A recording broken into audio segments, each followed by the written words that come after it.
കാറ്റത്തെ കിളിക്കൂടിൻ്റെ ഇന്നത്തെ എപ്പിസോഡിലേക്ക് ഏവർക്കും സ്വാഗതം. സുധീഷും ഹരീഷും നികേഷും നിധിയും കൂടി മാട്രിമോണിയിൽ ഇൻട്രസ്റ്റഡ് ആണെന്ന് അറിയിച്ച ആ പെൺകുട്ടിയുടെ വീട്ടിലേക്ക് വിളിക്കാൻ തീരുമാനിക്കുന്നു. ആര് വിളിച്ച് സംസാരിക്കും എന്ന് അവർ പരസ്പരം ചോദിക്കുന്നുണ്ട്. അവസാനം നിധി തന്നെ പെൺകുട്ടിയുടെ വീട്ടിലേക്ക് വിളിക്കുന്നു.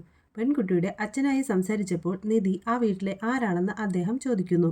നിധി അവിടുത്തെ മക്കളിൽ രണ്ടാമത്തെ ആളുടെ ഭാര്യയാണെന്നും താഴെ 2 അനിയന്മാർ കൂടിയുണ്ടെന്നും അമ്മ നേരത്തെ മരിച്ചുപോയെന്നും അദ്ദേഹത്തോട് നിധി പറയുന്നുണ്ട്. അച്ഛനുമായി സംസാരിക്കണമെന്ന് പറയുമ്പോൾ അച്ഛൻ ഇപ്പോൾ അവിടെ ഇല്ലെന്നും പെണ്ണ് കാണാൻ വരുന്നത് എന്താണെന്ന് അച്ഛനെ കൊണ്ട് വിളിച്ചറിയിക്കാമെന്നും നിധി പറയുന്നു. ഈ കാര്യങ്ങളെല്ലാം പിന്നീട് ഭാസ്കരനോട് എല്ലാവരും ചേർന്ന് പറയുന്നുണ്ട്. ഭാസ്കരൻ എന്തൊക്കെയാവും ഫോൺ ചെയ്ത് പറയുക എന്നോർത്തിട്ട് ആർക്കും ഭാസ്കരനെ കൊണ്ട് വിളിപ്പിക്കാൻ ഒരു കോൺഫിഡൻസും ഇല്ലായിരുന്നു. നീണ്ട ഒരു ചർച്ചയ്ക്കൊടുവിൽ ഭാസ്കരനോട് എങ്ങനെയാണ് സംസാരിക്കാൻ പോകുന്നതെന്ന് അഭിനയിച്ചു കാണിക്കാൻ നിധി ആവശ്യപ്പെടുന്നു. ഭാസ്കറിന്റെ സംസാരം ശരിയായില്ലെന്ന് പറഞ്ഞ് എല്ലാവരും കൂടി എങ്ങനെ സംസാരിക്കണമെന്ന് ഭാസ്കറിനെ പഠിപ്പിച്ചു കൊടുക്കുന്നുണ്ട്. അവസാനം രണ്ടും കൽപ്പിച്ച് നിധി പെൺകുട്ടിയുടെ അച്ഛനെ വിളിച്ചിട്ട് ഫോൺ ഭാസ്കറിനെ ഏൽപ്പിക്കുന്നു. ഭാസ്കരൻ സംസാരിക്കുന്നതായിട്ട് എല്ലാവരും അത്ഭുതപ്പെട്ട് നിന്നുപോയി. അത്ര മനോഹരമായാണ് ഭാസ്കരൻ ആ പെൺകുട്ടിയുടെ അച്ഛനോട് സംസാരിച്ചത്. എന്നിട്ട് നാളെ തന്നെ പെണ്ണ് കാണാൻ വരുമെന്ന് അറിയിക്കുകയും ചെയ്തു. അന്ന് രാത്രിയാണ് സുഭാഷിനോട് ഈ കാര്യം എല്ലാവരും ചേർന്ന് പറയുന്നത്.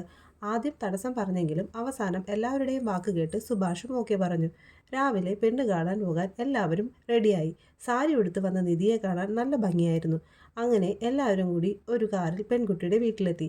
ഭാസ്കരൻ എല്ലാ മക്കളെയും അവരുടെ ജോലിയെക്കുറിച്ചും അവരോട് പറഞ്ഞു. അപ്പോൾ മൂത്ത മകനു മുൻപ് രണ്ടാമത്തെ മകൻ്റെ വിവാഹം കഴിഞ്ഞോ? പെൺകുട്ടിയുടെ അച്ഛൻ ചോദിച്ചു.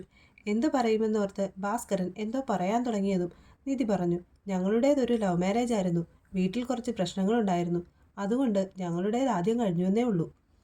ആ മറുപടി എല്ലാവർക്കും ഓക്കെ ആയിരുന്നു. അപ്പോഴേക്കും പെൺകുട്ടി ചായയുമായി വന്നു. ഇത്രയാണ് ഇന്നത്തെ എപ്പിസോഡിൽ കാണിക്കുന്നത്.